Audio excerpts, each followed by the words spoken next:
This conversation with Rick Archer, architect, storyteller, and visionary co-founder of Overland Partners, is nothing short of extraordinary. Rick takes us on a journey through his career, sharing how he blends architecture with human transformation, tackles issues like homelessness, and embraces challenges most would deem impossible for a newcomer. From his early artistic passions nurtured at Houston's Museum of Fine Art to pivotal moments that redefined his purpose, this episode is a masterclass in resilience, creativity, meaningful work, and leadership. Whether you're an architect, dreamer, or someone seeking inspiration, Rick's story is sure to leave a lasting impact. It certainly did for us.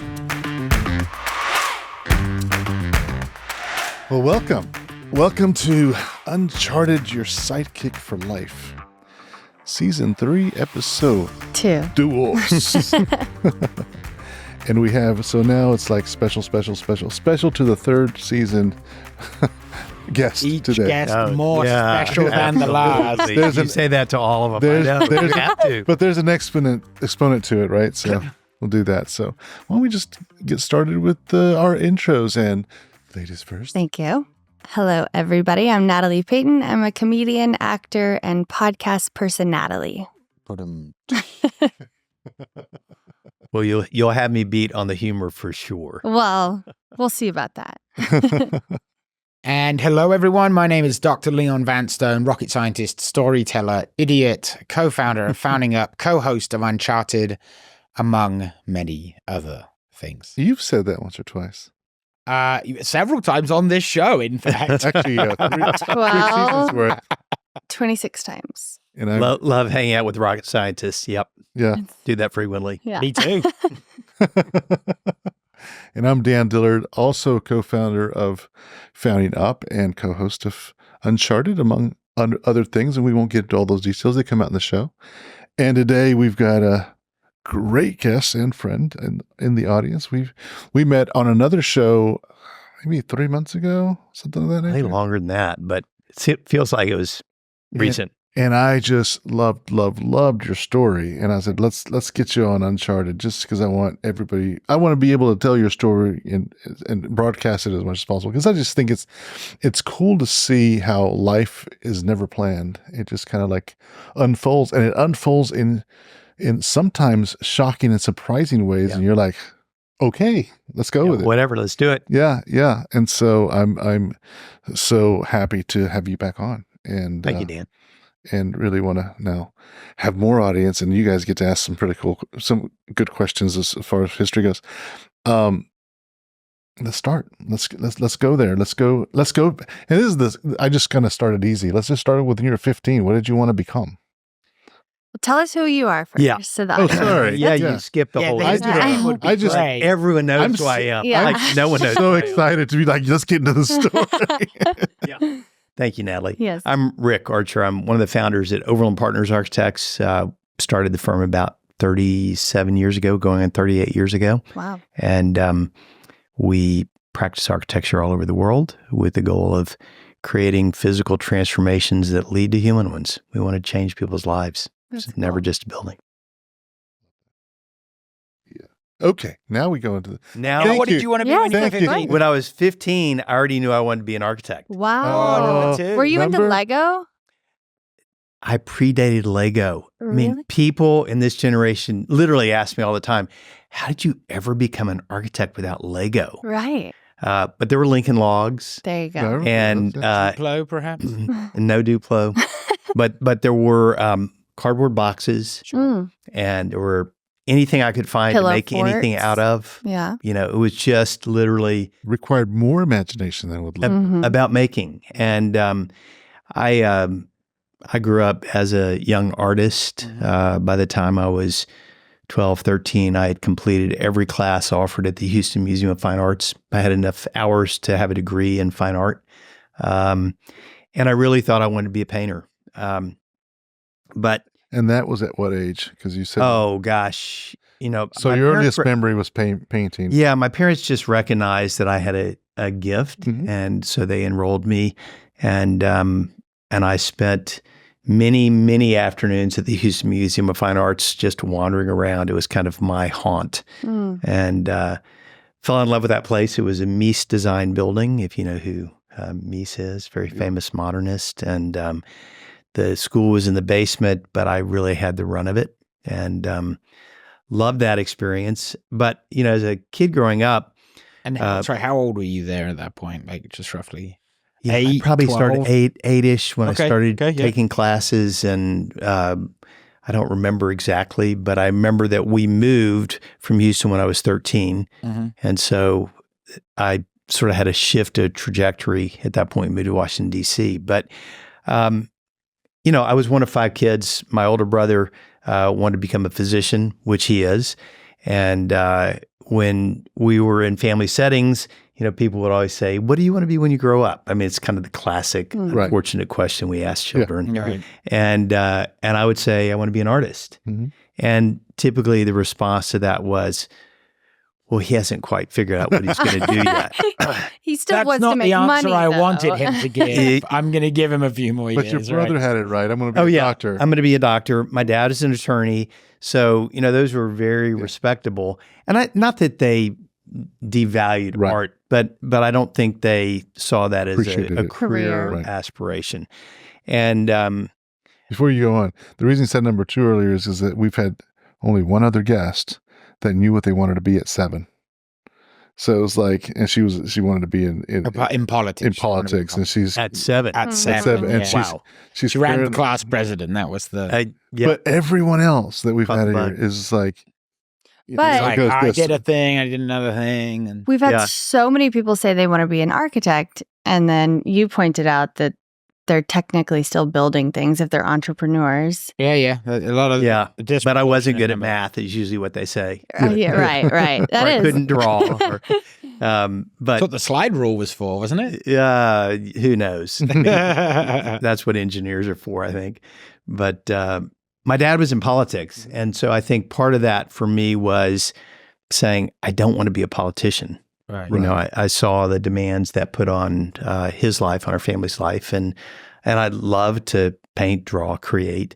At the age of 12, I encountered this idea of being an architect. I remember building my own falling water off of the banks of the Roaring Fork River outside of Aspen. What, like a little fort? Yeah, just kind of created from sticks and rocks and things that I found. And because that's a very iconic building. It is, but I didn't know it at the time. It's just, how many bedrooms did your one have?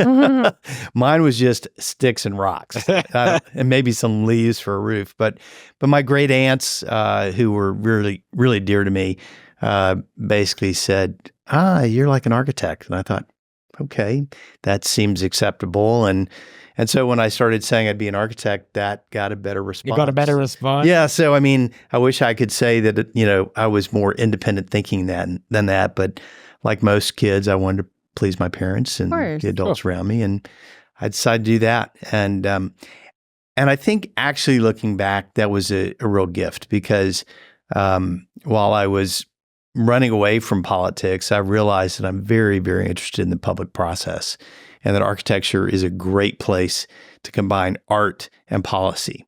And so a lot of the work that I do is highly public and engages some of the most complex problems that we face in the world today. And so it's a great way for me to bring both those things together.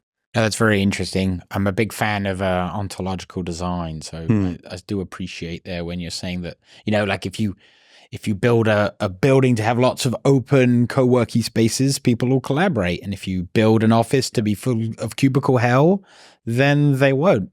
And I think we live in an age now where if your office happens to be cubicle hell, that's by design. That's not a leftover anymore, right? Like it tells you something about the way someone wanted you to use that space.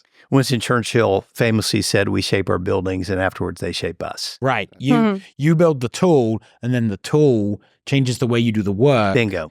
Right. And it's linked. It's a network effect, right? Yeah. I build a cubicle hell building and then nobody works with each other. So call centers are all cubicle hell because you don't want them talking to each other. Right. Whereas Google offices are all open and breezy because they want collaboration. That's how they generate value. But they also don't let you out of the office. So no, that's why it's got the gym and no life on the street. Right. Yeah, right. Don't ever Which is leave. beginning to backfire. because people in those office environments are starting to say, gosh, I really would like to mix with the rest of the world. I want to work from home Or because there's I don't have an burnout. option anymore. Yeah, well, that too. Or it ivory towers you and your employees eventually disconnect from the world writ large. Yeah.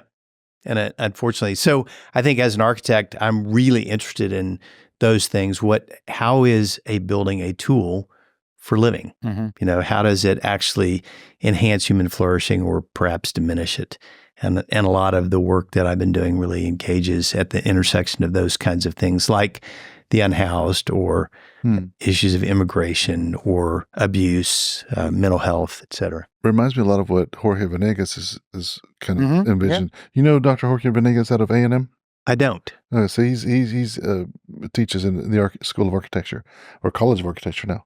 Anyway, I'll make that introduction because he's got this grand vision. It's everything you're talking about. This sustainable communities. How do you make this happen? And what you're saying is just rings so close to kind of the vision of impacting a whole community. So that's the goal. Yeah. Okay, cool. So you had it figured out at least. So you're 15. Close. You were in North Star. Mm-hmm. 12. I've got a North Star. I am on a trajectory as fast as I can to become an architect, and that meant I was going to go to a 5-year undergraduate degree. It's the quickest way I could get licensed as an architect. I did. I spent a year at the University of Oregon doing architecture and competing in gymnastics. Found out within a year that was an impossibility, just time-wise. Transferred to UT Austin, where I got my degree, and graduated, moved to Washington, D.C. And of course, if you know any architects, it's a grind to get licensed after you've graduated. So you have to work 3 years and you take all these exams. And it's like getting chartered or something if you're an accountant or whatever, is that right? Yeah, but the pass rate is extremely low, and it's very, very time-consuming and often very difficult. I figured out, I lived in Virginia, I worked in Washington, D.C., and because of a loophole in the system, I was able to take all of my exams within the first year after graduating and was licensed at the age of 22, 23. Wow. Which all about the loophole, I love it. It's all about the loopholes, folks. Yeah, it really was. Well, and that's what mentorship's about. It's like teaching you what those loopholes are so you can. Yeah, I mean, I saw that you could take half of them in one state without any experience and the other half in the other state without experience, and said, I think I can do the math here. I'll do it. Yeah. And so I was able to be licensed, and that got me off to the races really fast. But I realized pretty quickly on that wasn't satisfying. Right. Doesn't bring the experience. There's a reason for that. It doesn't. And because I was so driven by success, that was my number one metric. I am going to succeed. And how did you measure success? Yeah, what was your definition? Because that's important too, right? There's a lot of ways to. Sure. Yeah, great. So starting off as a child, success is good grades. Sure. Mm-hmm. Right? So straight A student all the way through university, never made a B. Wow. Valedictorian of high school and college. And according to the dean at UT School of Architecture, the first person ever to graduate with a 4.0 from the School of Architecture. Wow. And I don't say that because I'm proud of it. I say it because you can see what motivated me. Right. And, I was an All-American gymnast. I was National Student Leader of the Year. I had all the accolades, but I will tell you, I got to the end of that and none of it was satisfying. And 2 years into practicing architecture, I was ready to drop out. Wow. I was like, this is all I've ever wanted to do. That's an important message. And it's killing me. Yeah. Because Literally, you were it's killing me. overworking yourself? I don't know that I was overworking. Yeah, I worked long hours. Sure. Everybody did. Did you run? Because what was interesting I heard from that story is, right, all along the way, and you see this in the modern system too, right? You have someone that's there to metric success for you. But as soon as you leave that education system and you're out into the world writ large, there isn't such a tangible feedback mechanism to be like, you got an A, you got a B, you got whatever. And it can be quite easy to suddenly be like, oh, I have to decide for myself. Some people just decide it's money, the biggest number wins. Right. But then you're not going to be getting A's anymore straight out the door, if you will. Well, you wouldn't be an architect either. Well, I had figured that out a long time before. No, I didn't measure success by money and never have and still don't. And I'm not advocating anyone should, just for the but there is a measuring system in architecture. Mm-hmm. One of them is design awards. Okay, yeah, true. Okay. Right. So I'm winning design awards as a kid. And I'm being recognized for my work in Washington, D.C., major market. And none of that satisfies. Okay. Because I think there was a deeper hole in my heart that was looking to be filled. I wanted to actually matter. And give back in some way. And not feel like my worth was based on my performance, which I think we all It's very easy can get trapped to fall into that, yeah. And it doesn't satisfy. There has to be something that motivates you beyond. But it's not intrinsic. I mean, external motivators are nice. They're always handy to some extent, and awards and things. But at the end of the day, it's you alone in your bed at night trying to go to sleep that has to decide whether or not you're happy or not. And no amount of external encouragement or discouragement is going to change whether or not you are actually happy. Yeah, and I would say I would go to bed at night. Classic. I would lie in bed for however long it took, and I would recount my entire day and say, how did I do? I measured my performance every single day. Yeah. And that drove me to success, but also drove me to really begin to not despise, but question what I was doing with my life. Right. And the meaning of the real meaning of life. And so I ended up actually quitting my job and going to work as a caretaker on the grounds of a retreat center, mowing grass and raking leaves.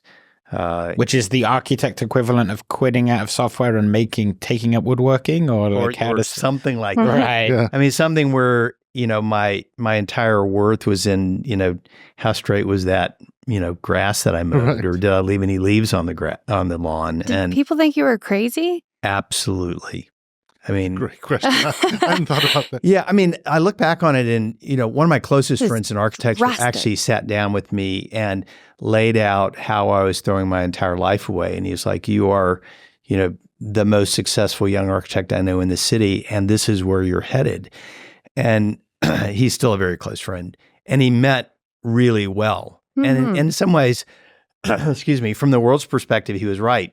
I look back, and my parents were actually surprisingly quiet about it. Wow. They didn't push me, and I think that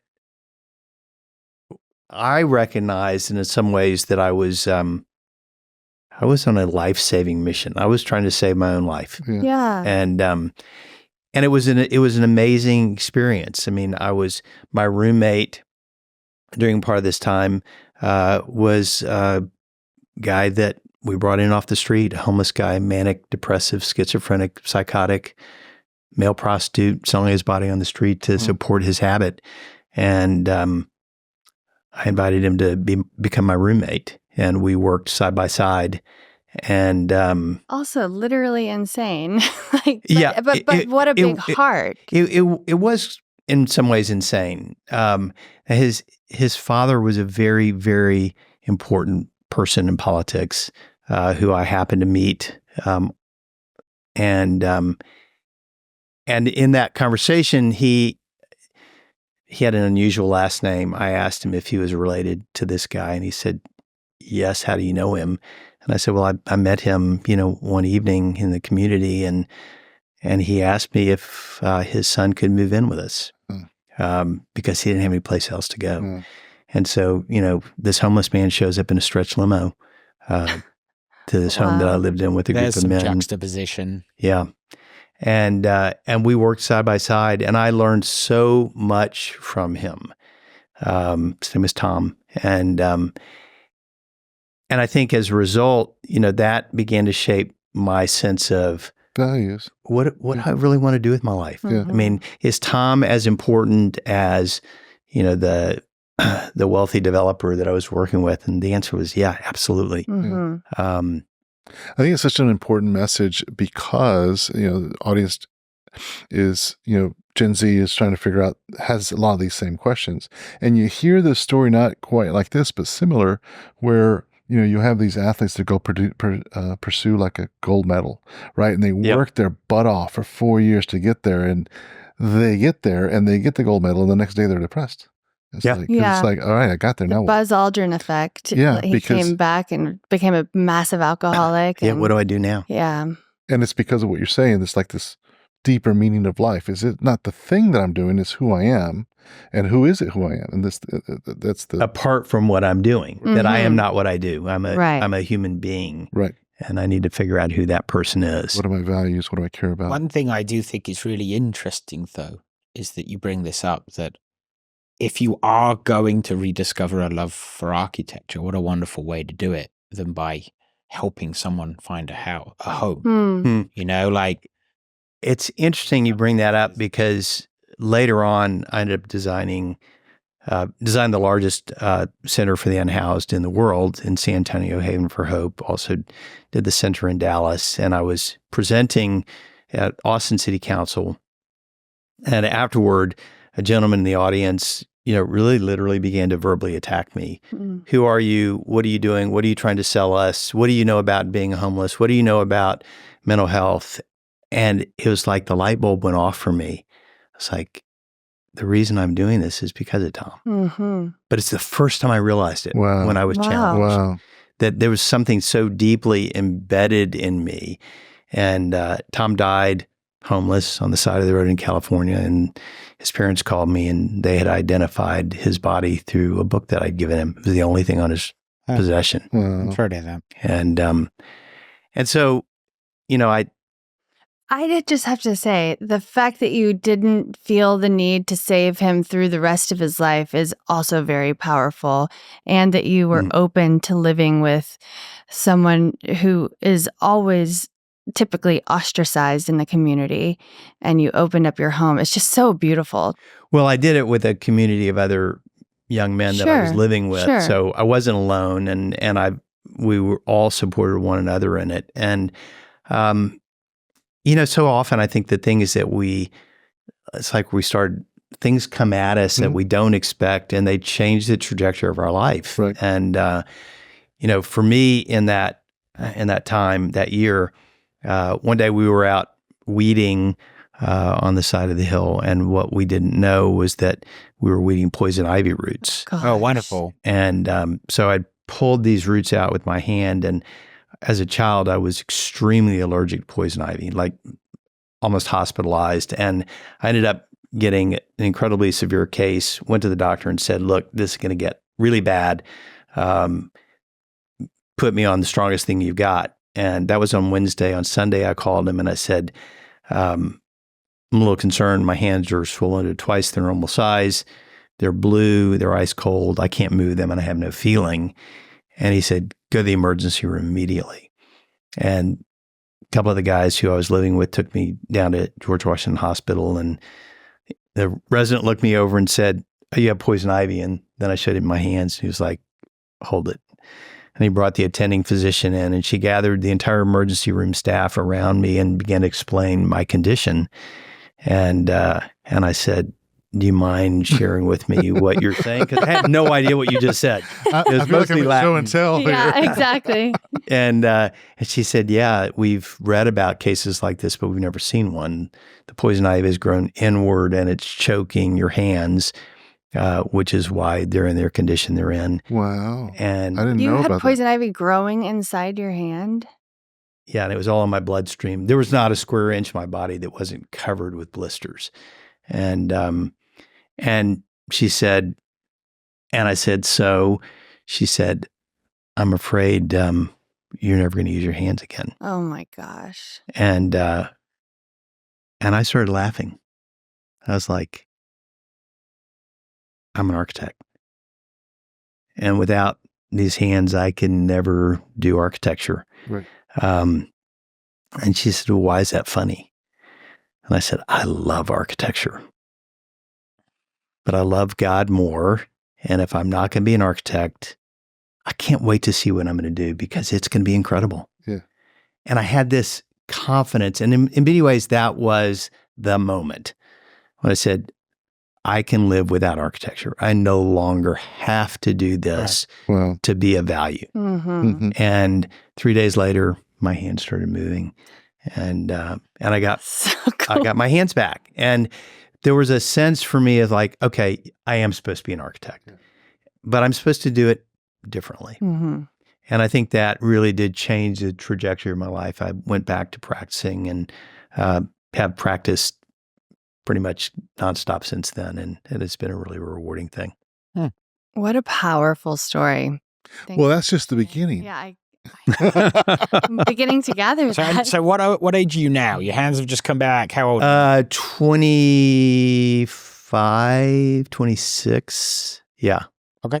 I appreciate that story, Rick, and well, that part of your life, because again, I always think about audience. I always think about, I've got a 21-year-old. You've got kids. Yeah. How old are they? My oldest is 41 and my youngest is 31. Okay. Mine is 21. So in this, you've got five. 5. Okay. So I've got one. And Hey, so and all this growing one is because of requires all exactly. of you. 5 requires all of you. It doesn't really matter. But my mind immediately goes to her and all her friends and what she grew up with. And part of our passion for doing everything that we're doing is because every generation has this different set of challenges that they deal with.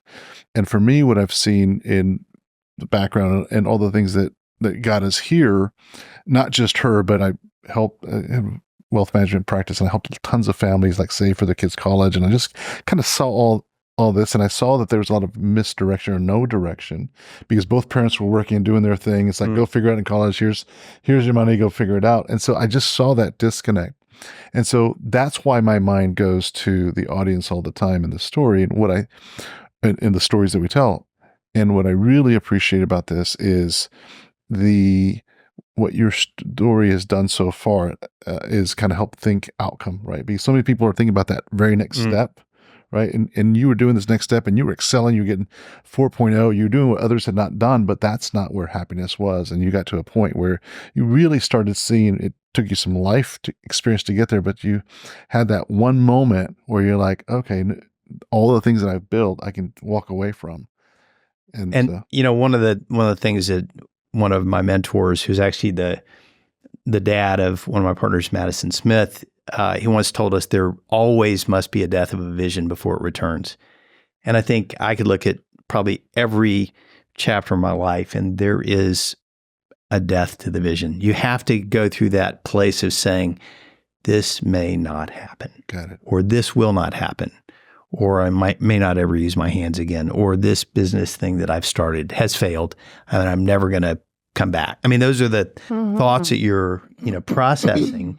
But I think that death of the vision is actually a really important part of, teaching you, stealing you, giving you the grit and the determination to actually succeed. So that it can resurrect itself yes. turn. And it always comes back better. Right. Better than you could have ever imagined. And I've never heard that before, but you hear often necessity is the mother of invention. Right. And there was a story that we'll get on this podcast. It was actually on one of other podcasts you were on Navigating Complexity, where this founder had gotten to this point where done, like the business that she had created was completely done. She was like, went home and cried with some wine, and her husband turned the bathtub on and was like, okay, we're done, because she'd gotten all this experience and all this possible success, but the co-founder couldn't get it done. And so she was like, I'm done. And then that was the point when it did that. It took off. Exactly. So everything you're saying just immediately reminded me of that story. And there's so many stories that way. I want to get to the part of your story that we discussed around where you get your first big project. Sure. Because I thought that was such a, again, we don't ever know what to expect. So the universe just kind of lines things up. God, universe, whatever that is, it just lines things up. And all of a sudden you're like, I don't know how that happened. Well, probably to tee up that, when I was in school, developed some really close friendships in architecture and ended up founding Overland with those friends. Did the thing that everyone says you shouldn't do, which is sort of practice with our best friends. And we're still practicing together. We still love each other. It's still a very deep friendship. But we also, none of us was independently wealthy. None of us came into this, with a whole lot of work. We all quit our jobs. We moved to San Antonio, Texas, which is where we decided to practice. And we did literally whatever we could do. At one point, this was 1987, long before you guys can remember, major crash in the economy. We're in a deep recession. Black Monday, is that what that is? Yeah, I think we were like one of the only businesses started in San Antonio that year. And we were interviewed by the San Antonio Business Journal, and they asked us what style of architecture we did. And my partner, Robert, immediately quipped survivalist. I mean, literally, if you need it, we do it. I mean, we were. Is it paying? I'll do it. Yeah, we were Does really it maybe proud. Pay later? Yeah, maybe. We were doing the ADA improvements to a diner, and we were so proud of the fact that we had work. At one point, we literally took the yellow pages and tore it into parts, and we just called people. Right. I mean, it was just. You do whatever you have to do. By all means necessary. Yes, whatever you need, we will do it. Tree houses. And that's really the world we were living in. Yeah, sure. We were, when I was flying back from Washington, D.C. to San Antonio and ended up sitting next to one of my classmates from school who had gone on to work for one of the premier developers in the world, Gerald Hines. And we were just visiting, and he called me the next day and he said, "Hey, I'm in Salt Lake City and I've got this building that I don't know what to do with. And it sounds like what you were doing in Washington, D.C." And I described the building. I said, well, it's got a terracotta skin. It's got structural clay tile. It's got this mechanical system. He's like, "Do you know this building?" I said, "No, but that's what I was doing in Washington, D.C." And he said, how quickly can you get to Salt Lake City? And I said, "I got nothing else going on. I'll be there tomorrow." So flew out and we landed this job. We had a fairly modest fee, but we did all these drawings, of course, pre-computer. Mm-hmm. All of them were done by hand, beautiful hand drawings. And I'm flying out to Salt Lake City to present them to the managing partner. And my partner, Madison, picks me up the next morning and he says, like, really what happened? The drawings were in my car overnight and someone broke my windshield and stole them. So you're flying to Salt Lake City, present to the partners with nothing. And, and I'm a 31-year-old young architect, got my own practice. Yeah, that's really sexy. And just go to that really conceptual line art style. Like, hey, here are some concept drawings. Well, words became really valuable. So, I get out there and describe what's happening. And he's like, "Well, it's a damn good thing that somebody knows how to do this kind of building because we sure don't." And so that developed a really great relationship with Hines and got back. And my partners, Tim and Madison, Robert, were all sitting around going, "Well, now we have nothing else to do except we have to redraw all these drawings." And Robert called the insurance company and they paid us our entire fee to redraw the drawings. Oh, so it was like we had nothing else to do, and now we had 3 more months of work. Courtesy of someone who stole the drawings, Nice. which was pretty awesome. So not very auspicious beginnings. Mm-hmm. And then somehow we ended up on a very long list of probably close to 100 architects in the country who are being considered to design the Lady Bird Johnson Wildflower Center, which is here in Austin. I was there this weekend. Were you really? Yes, for Fortopia, which is Fortopia. also, there's giant Lincoln logs, like life-size Lincoln logs. It was so fun and so beautiful. And I'll let you tell the story. It's a great place. Well, we were invited to submit our credentials, which was not much since we hadn't really completed anything. And I got a call from Dee Dee Rose, who was the building committee chair. And she says to us, "Well, you guys have made the first cut we want to come and visit one of your completed projects. And you're like, where's the ADA? Where's that diner? We had completed an apartment complex for scientists in the Texas Hill Country, and I think the construction budget was $32 a square foot. Oh, wow. Just to kind of put this in context.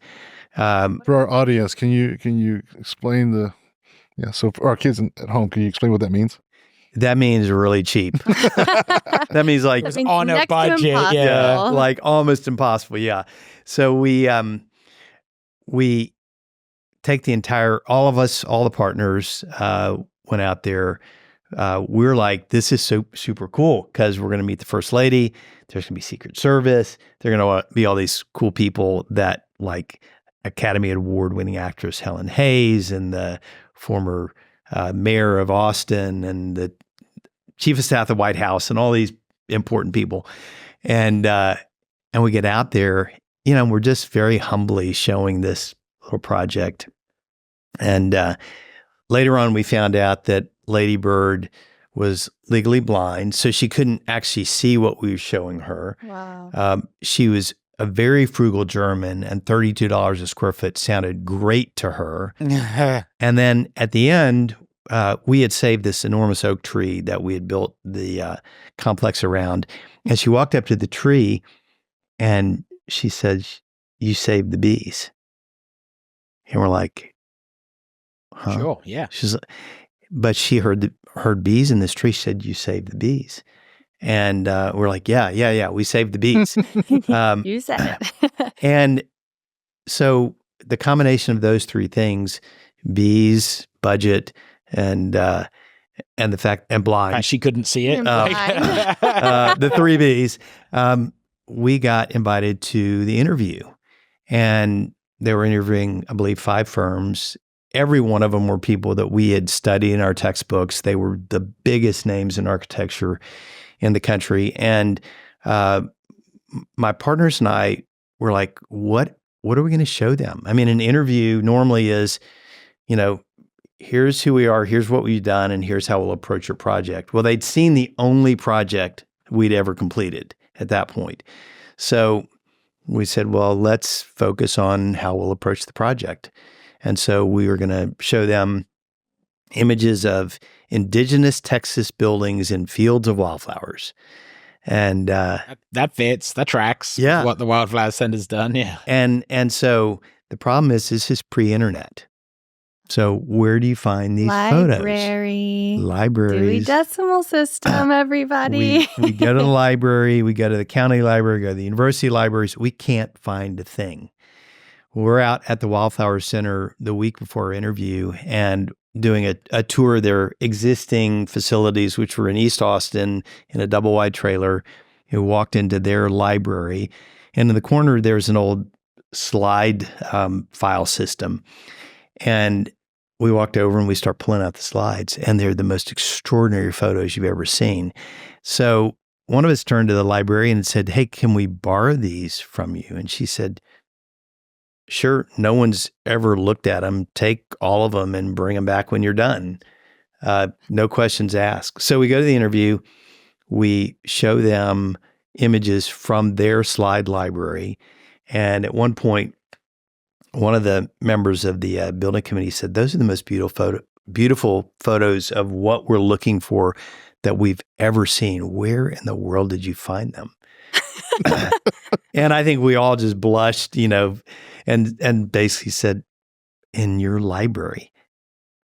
And Lady Bird leaned over to Lowell Leberman, who was sitting to her right, former mayor of Austin. She said, "They're very resourceful." And Dee Dee Rose called me up, I think a week later. And at the time she was working with Herzog and Nemeron and Antoine Predock and Sam Mockbee and all these famous architects. And she was like, "Just calling to let you know that we've selected you." And I literally started laughing. I was like, "You're kidding." She goes, "No, and I was like, I would have never selected us. Why? Are you insane? Why in the world would you do that? And she said, we just thought you'd be fun to work with. And I think that, God, the life lesson was so profound because I think we went in loose because we knew there was no way we were going to get selected. Yeah. I mean, literally. And we that morning, I went to breakfast with my partners wearing the most garish tie with flowers on it. Not, almost looked like a clown tie. And finally, one of them had the guts to say, "You're not wearing that tie to the interview, are you?" And I was like, "Well, of course I am. It's flowers." And it's on brand. So I was like, no, it's just a joke. So we decided to package it up and give it to the executive director at the interview. And he opened it up and everyone's howling, laughing. And Lowell Eberman says, well, I want to personally thank you all because it's the first thing that I've actually seen in many years. He was legally blind. I mean, he was fully blind. And so I think, we went into it thinking this is going to be fun. Right. And we had fun. Opportunity to sort of showcase yourself, but you're not seriously expecting the contract to come. Yeah, and it was in the LBJ library in the private area. And I was like, this is cool. We'll have a story from this. Yeah.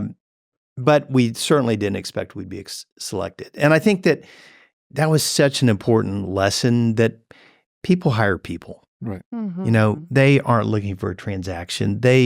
What they wanted to know is that we were going to be passionate about what they're doing and that we would come alongside and really, resourceful. And hungry. And $32 a square foot. Right. Yeah. Yeah. Well, we didn't pull that off, but they did have a very strict budget, $7.2 million. And if you were out there, think about that place being built for $7.2 million, including all the landscaping. And the buildings on the land. It's so stunning. It is so stunning. I think I want to get married there. Well, you better sign up well in advance because it's a couple of year waiting list. Yeah. We had one bride tell us that she had gotten married there and just how memorable it had been. And then her mom said, yeah, and we had booked it 2 years in advance. And then she broke off her engagement. But we didn't give up the date. She just found another guy. Stop. It took so long. Finally found another guy married in 2 years. You have to book it so far in advance. It's possible. It may not be so bad now, but yeah, it is a really special place. And when we met with Lady Bird for the first time, we're like, this is your vision. We're here to serve you. What do you want it to be? And I'll never forget. I mean, she looked at us in all sincerity. She said, I just want it to look like God put it there. And we're like, oh crap, we are in big trouble. Now Just we're really just a simple task. Raise the bar a little bit. But I think that really emboldened us, that we weren't going to be timid. And we talked about it was a fragile landscape. Do we float this thing over the land on stilts? And it's like, no, God wouldn't do that. Like he would be bold. And I think it would predated the environmental movement. Lady Bird was the mother of the environmental movement. Wow. And so we created our own measuring system for sustainability, which became the precursor for LEED and then sustainable sites. Was it measured in bees? We actually measured everything as best we could.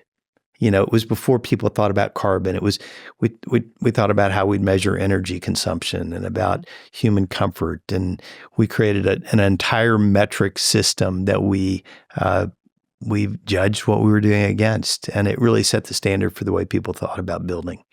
And again, I think innovation often comes out of we don't know any better. Right. Right. It's like there's nothing out there, so I guess I'll just make something. Yeah. And then because there's nothing out there, somebody says, well, that's something, we'll use that. Yeah. And we, I think also we're trying to prove ourselves. We got to prove to people we actually know what we're doing because we don't. Mm-hmm. And it was, we were not environmentalists when we started that project. But now we're known as some of the most environmental architects in the world because we embraced the challenge and we learned from Lady Bird, who was just one of the best teachers anyone could possibly have. What a gift. Yeah, she's amazing, really amazing. I was able to be with her shortly before her death, she had a stroke later in life and she lost her voice. And Lady Bird was one of the most eloquent people I've ever met. I mean, she could talk to kings and princes or paupers, and everybody loved her. And she rolled up in her wheelchair with Shirley, who had been her long-term time assistant, and she kind of bowed to me like this, and Shirley said, "Lady Bird wants you and your partners to know that since she's lost her voice, the Wildflower Center you created for her has become her voice." Oh, wow. And I think that there was this. I'm crying for those of you who can't watch this. Yeah, that is quite a lot. Yeah. But I think in a lot of ways, it's what we do as architects. Yeah. What we do as creatives is we give voice to those who don't have a voice. Mm-hmm. Sometimes they're homeless. Sometimes they've lost their voice. Sometimes they're just unseen. But a building is one of the greatest outward expressions of what we value most. You okay? Mm-hmm. You know, in our homes, in the things that we choose to build. If you hire an architect to build something, you're trying to express what you value. And sometimes it will be that building which will speak for the person or the organization more than anything else they ever do. It's an interpretation, right? So people come with you with ideas, and you've got to interpret that. And then I know that we were discussing this in the other podcast where you and Matt were talking about how you just have to have that connection with individuals. So it's as much as designing, creating, and visualizing, and as it is interpreting someone else, what they're saying, what they're thinking. Yeah, I mean, I think really what we do as architects is we make tangible something which begins invisible. Mm-hmm. You know, it begins in the world of ideas, and then we get to translate that into a physical form that gets planted on the earth. And if we do it well, you know, it has a positive impact on people for generations to come. Hopefully outlives us. I love that. Love that. There was one story, and I well, maybe we have to back into it a little bit, but you were working for a firm and you took on a design that nobody else wanted, or they were too busy. Do you remember that? Or maybe I thought it was your first job, where it's like, I'll do this at night. And oh yeah, that was in my very, very first job.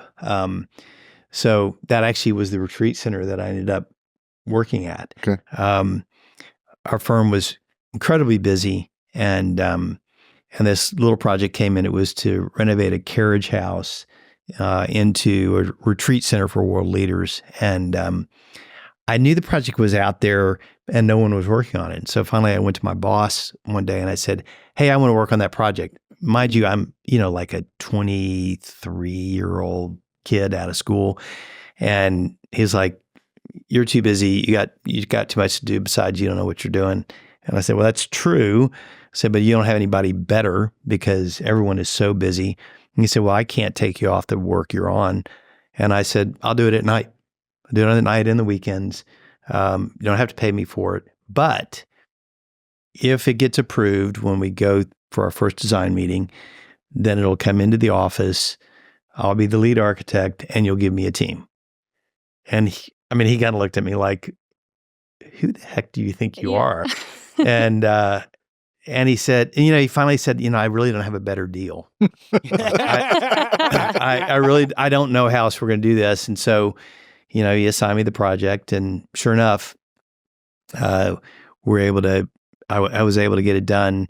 We had one point where we were behind. We had committed something to the client. This was actually after it had come into the office, and he had not assigned me to the project. And I went into him and I said, "We have a problem here because we've made a commitment to this client that we're going to deliver this thing on this time, and we're not going to get it done."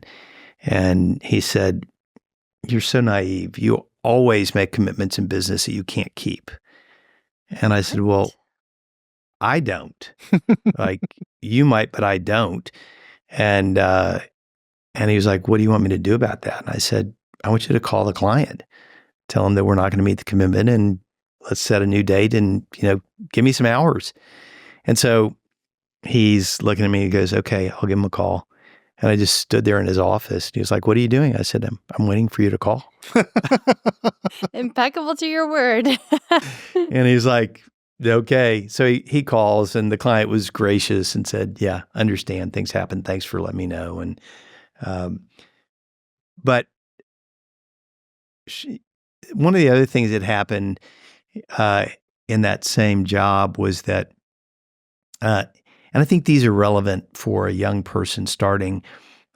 We had one client that we were doing 7 buildings for, which is a lot. It was about a 40-person firm, so that was occupying more than half of the staff, and I was on one of those. And the client came in for a meeting. I'd built a giant model of this building, and my boss was explaining it to the client, and the client said, I just don't like it. And my boss doubled down on the idea and, kept, pushing it. Finally, the client looked at me and he said, Rick, what do you think? I was like, this is not good. And finally I said, I agree with you. Oh. And I really thought I was going to lose my job on the spot. Mm-hmm. At one point, my boss got so angry, he slammed his fist on the table, yelling, I'm the architect. Put his fist through the table, split his fist open, pulled out his pocket square, wrapped his hand in the handkerchief, and went back to banging on the table. He's shaking his bloody fist at the client. I'm the architect. And I'm watching this going, I don't think I'd handle it this way. Right. And the next day we got fired from all 7 projects, and half the staff was laid off. Wow. I fully expected I was going to be one of, I wasn't. To this day, I don't know why, because, I certainly didn't say what my boss wanted. But I think one of the clear lessons for me, and I tell the young people this all the time, you're being hired to speak up. You are being paid to bring yourself fully to whatever it is you're doing. And if you hold back and you're not honest about what you think, that doesn't mean it's going to be accepted, you're going to be right. But it is incredibly important that you share your thoughts. Mm-hmm. And you share them honestly, candidly. And so I did. My job was preserved, but it was so many of the things that have shaped my way of thinking are when you observe things that are not the way they ought to be. Right. You say, I'm not going to be that person. Yeah. Mm-hmm. Yeah. Well, and you're not the only one that says that. I mean, I think Steve Jobs said, it's like we always, you hire people smarter than you because you want to listen to them. It's not like you're telling them what to do. If you're doing that, then that's, And that's what a good mentor does, right? Is you engage people and then you give them a platform to think, create, express their ideas, make it safe for them, let them fail well, learn quickly. And that's a lot of fun. And that's a good segue, because I was going to ask you that next. How has mentorship impacted your life, both as being a mentor and a mentee? Well, I have been really blessed by some amazing mentors. And several of them come to mind. One was Lady Bird. Mm-hmm. I worked with her for 15 years, and there's no doubt she was a mentor. She taught me how to look at the world through her lens, to live in harmony with nature, to do it in a way that was graceful and gracious. And at the time, she was the most powerful and most respected woman in the world. And yet, this was a woman of profound humility. So I would count her as one. Mm-hmm. Right after I graduated, I lived in Georgetown, Washington, D.C., in a rent-controlled apartment across the street from this very large home that was the Librarian of Congress who lived there. And I became friends with his kids, who were at the time at Harvard, Yale, Princeton, and Davidson. Really dumb family. Yeah. And low achievers. In time, they started inviting me to their home on Sunday evenings for dinner. And I would sit there at the dinner table, and I was like, I have no idea what they're talking about. Literally. Because the alliteration, the references to literature, words that I'd never heard of. I mean, all I'd ever wanted to be was an architect. And this is before, I'd taken the time off. And I would literally write words on my hand, and then I'd go home and look them up in the dictionary. And then one day I came in to Dr. Billington and I said, Dr. Billington, I graduated with a 4.0 in architecture, but I realize I'm really ignorant. And I don't want to be anymore. Will you help me? And he put his arm around me. He took me into his library and he said, I'm going to curate your reading. He pulled Shakespeare off the shelf and he said, read this. We'll talk about it next week. And every week when I came back, he would give me a different book. Shakespeare, Dante, Neruda, Graham Greene, Somerset Maugham, T.S. Eliot, Steinbeck. And that changed my life, literally. To the point where when people say, what are your greatest influences on your work? My answer would be literature. Wow. Not other architecture, not other art, literature. Brunelleschi's Dome. I'm sure you've read that. Yeah. It's an architect's dream come true. Yeah. And it's a dome in Florence, Italy. Yeah. And so what I began to realize is that there was so much I didn't know and didn't understand because I didn't know how to read critically. And I didn't know how to write. And I really committed myself to learning those two disciplines, which have served me incredibly well as an architect. And I credit Dr. Billington with that. And then the third one is a guy by the name of Baker Duncan. And Baker was a man that I encountered shortly after moving to San Antonio from Washington, D.C. in my early 30s. And I kept hearing about this guy who mentored a lot of young people in the city. And I ran into him one day and was interested in getting to know him. And so I said, hey, I've heard a lot about you. Would love to get to know you. He said, well, come to my office on this date at this time. And I showed up and sitting there, this guy's like 6'4", bald as a cue ball, wore black horn rimmed glasses on the end of his nose, kind of Ichabod Crane. He had been head of school for private prep school in the East. And he said, so why are you here? And I said, well, I just want to get to know you. I've heard that you mentor a lot of people and I'd like to be your friend. He said, well, you have to choose. Which one do you want? I was like, what do you mean? He said, I can help you. I can be your friend, but I can't be both. Yeah. I was like, well, I want you to be both. He said, I don't do that. Think about it and let me know what you want. And I was like, what just happened? I mean, literally I walked out and he was like, that's it. Goodbye. I was like, this is the craziest thing I've ever seen. And I was talking to my sister, Lisa, about this encounter. And she said, I think you ought to ask him to help you. She said, you're always helping other people. Why don't you get some help? I was like, ooh, I don't know if I know how to do that because that requires humility. That means I have to admit that I don't know what I'm doing. Right. That I maybe am not succeeding in the way that I thought I was. And so I went back to Baker and I said, okay, I want your help. And so we began to meet about once a month, always over lunch in his very proper dining room at the board table that he had served. And he would just grill me. And I think what it did is it forced me to look very honestly at my life. Right.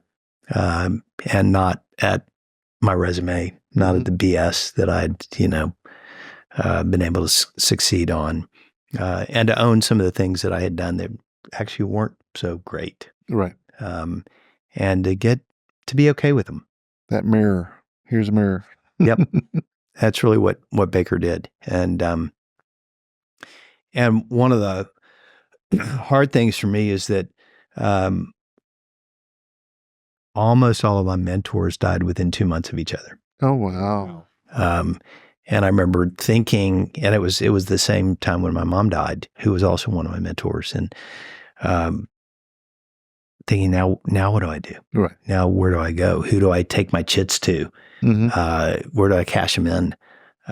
Because those people who had invested so much in me they're vitally important in my life. Right. Mm-hmm. Right. So you probably felt like you were without A little stability adrift. or like, yeah. And I remember I went to see Baker literally on his deathbed, and we had a great conversation, and he was like, "You're good now. Get out of here. Don't come see me again." Literally, he's like, you passed the test. You're done. Wow. That's so powerful. At some point, did you feel that shift? And I was like, okay, it's now my turn to start helping others, or? I've always kind of had that, probably way before I should have. Right. Was always trying to help people, probably when I didn't have a whole lot to give. I think largely because people had always invested in me, right. At an early age. And I've always been motivated by, giving back to the extent that I had something to give. Sometimes to a fault, where you think, sometimes you care more. Just relax a little bit. Yeah. I've done that where you care more about the project than they do. Like, I need to not do that. But no, that makes sense. All right. Well, thank you so much for that. Let's do one question. I think that I was so enthralled with all the things you had to say, but I'd like to get one question from our audience or our,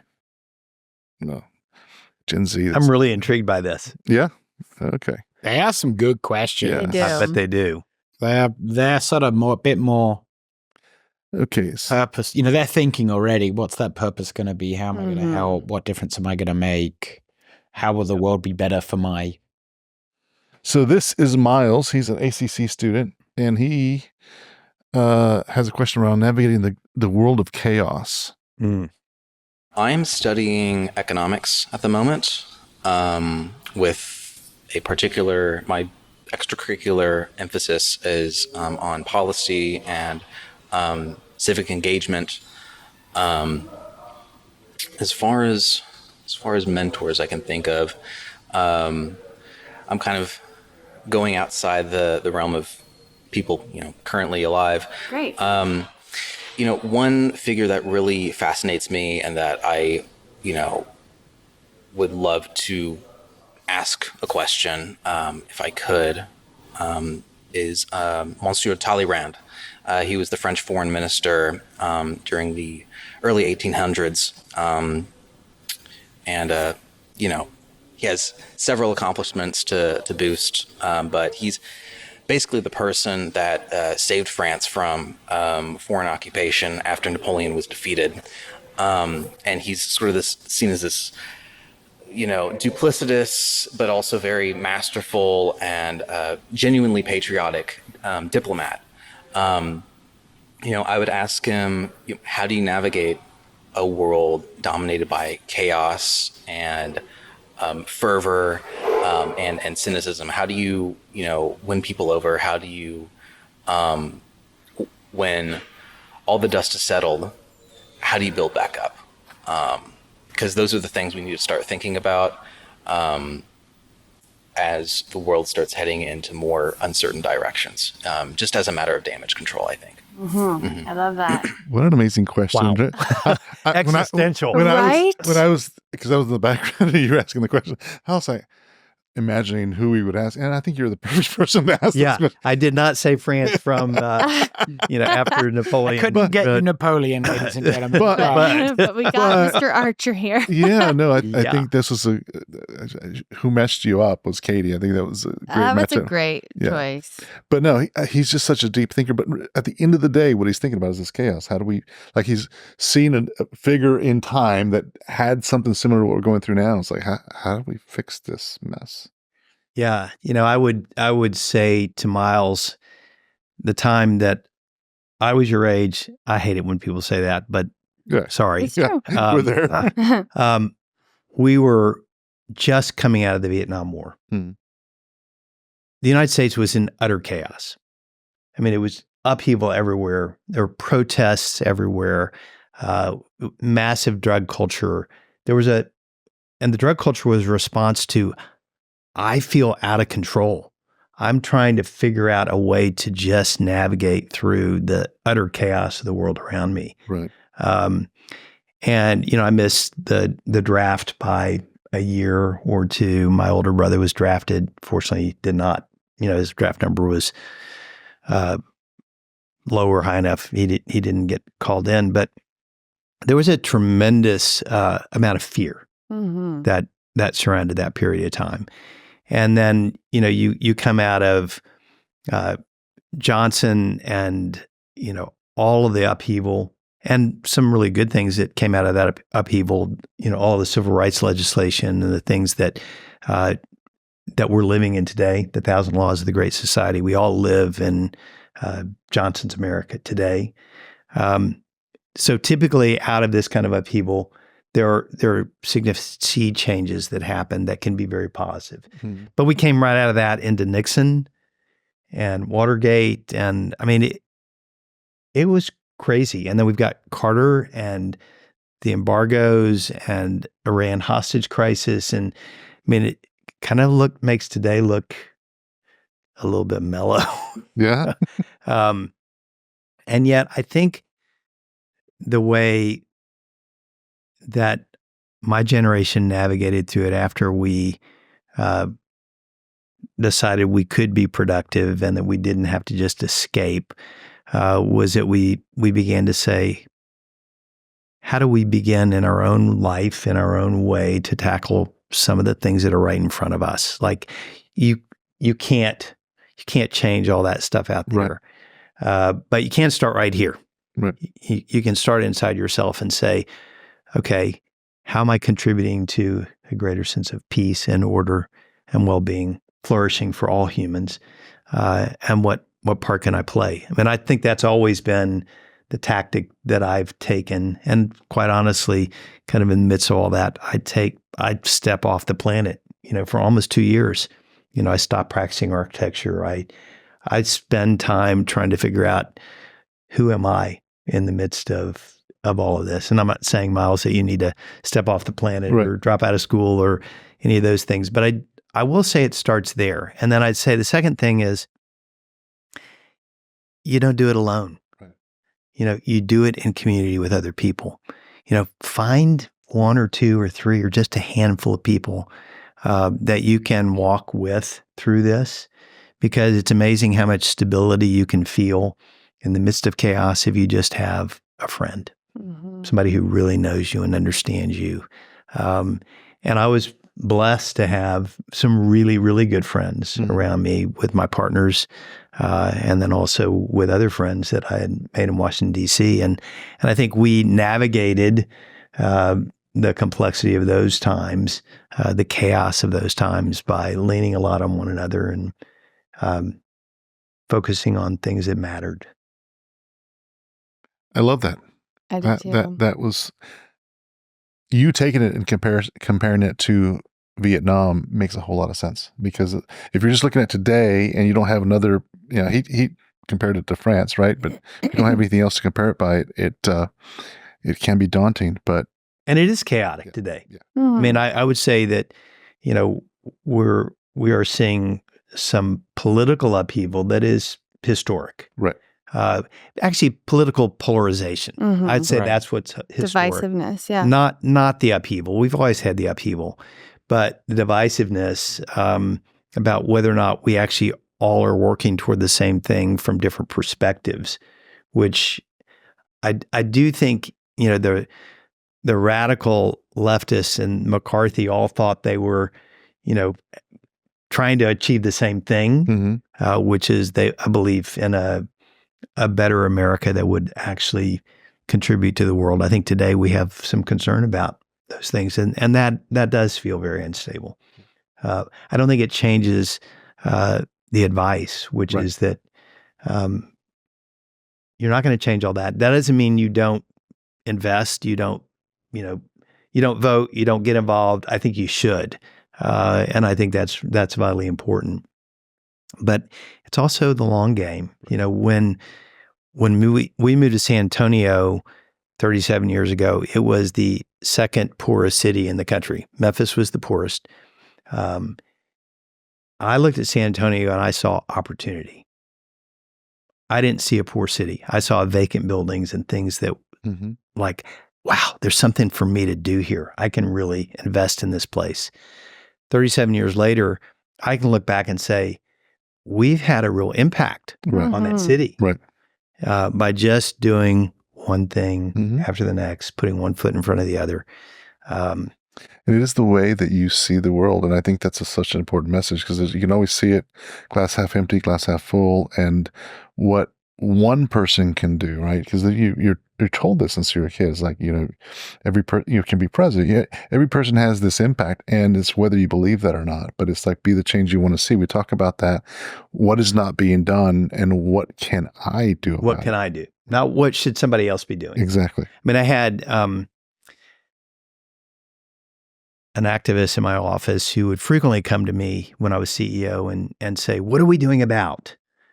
And that topic could widely range. What are we doing about, Me Too in the Kavanaugh hearings? What are we doing about kids in cages on the border? Right. And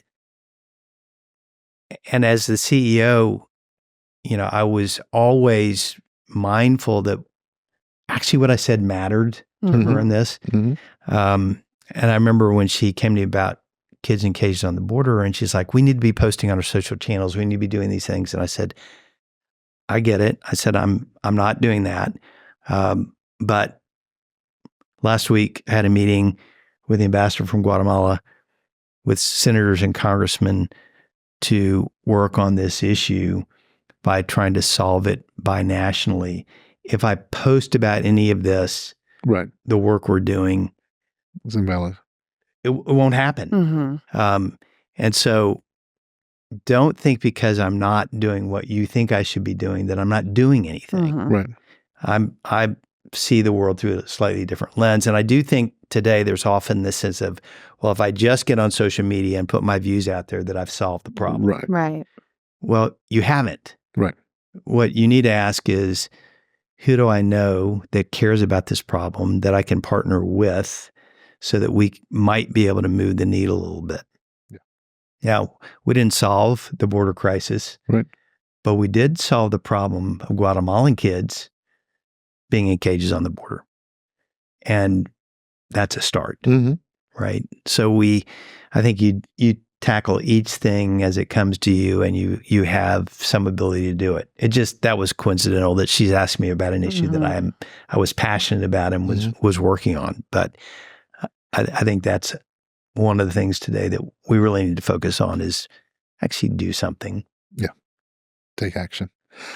I think we have time for one more, just because that was such a great answer. Not that. Let's get another one. Also political representation. So maybe it's going to be similar. How do you manage to represent the people that you get voted to represent through these times where there's a lot of extremism? How do you manage to do that? That would be my question. So this group of individuals that we were talking to were just at student They government. were all involved in student government at ACC. So they really were passionate about issues and policy. Policy.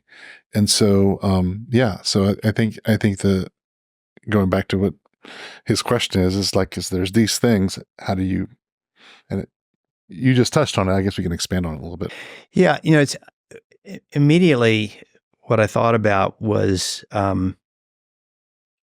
almost 8 years ago when Donald Trump was first elected, and I came into the office the next morning, and there were people, young architects in my office, who were like, I don't have a place in this country anymore.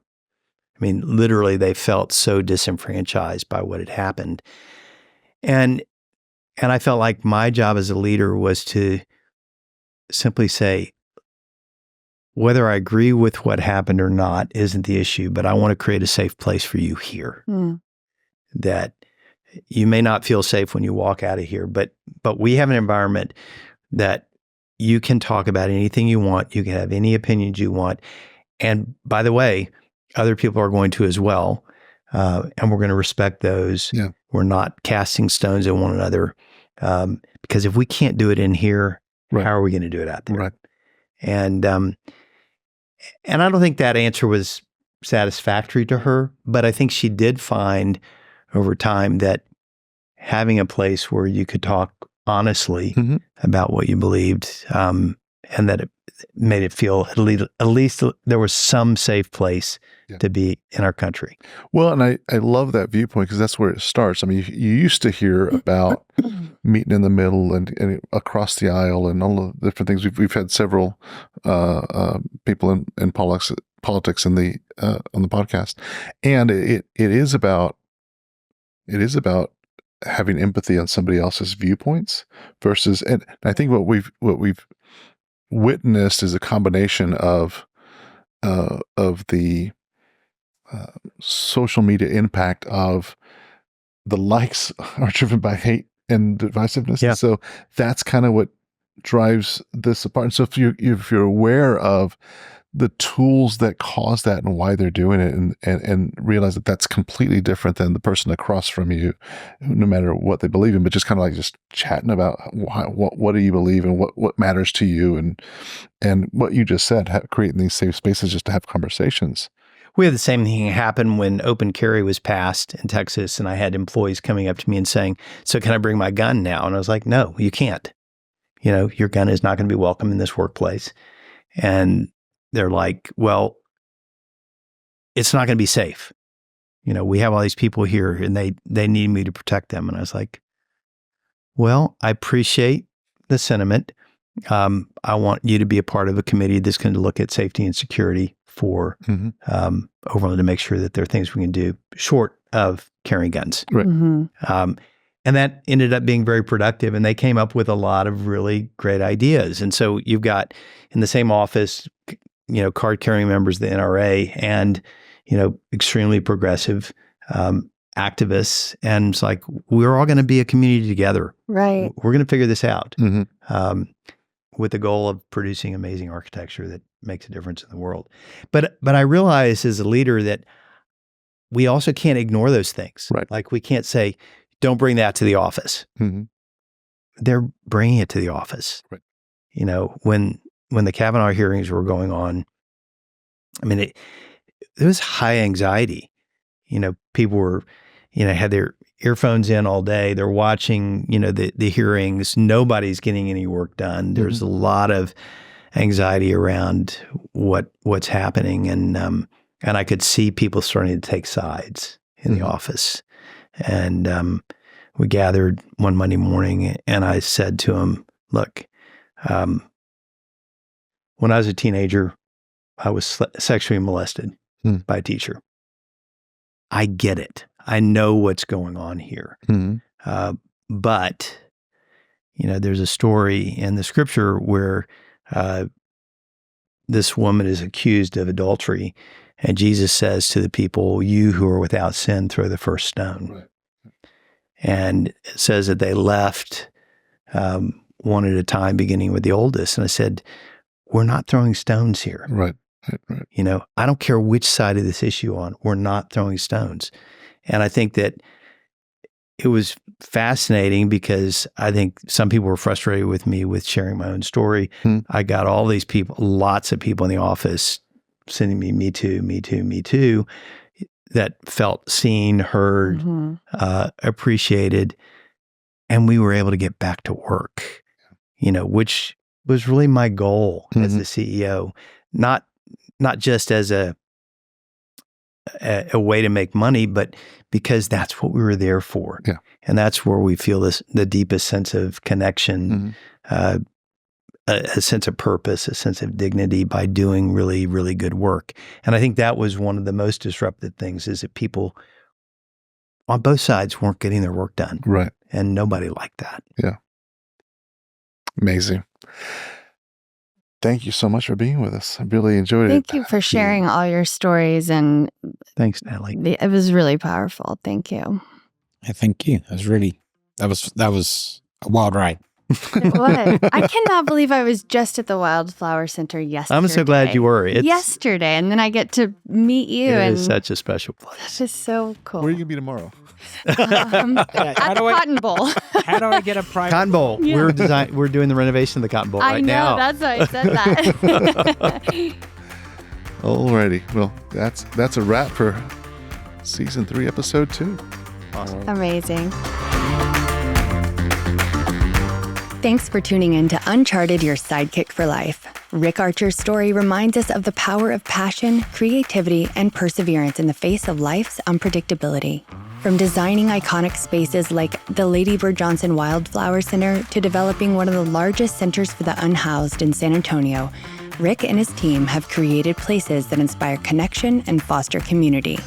His story reminds us that true success lies not just in what we build, but in the lives we touch and the stories we leave behind. Here's a fun tidbit.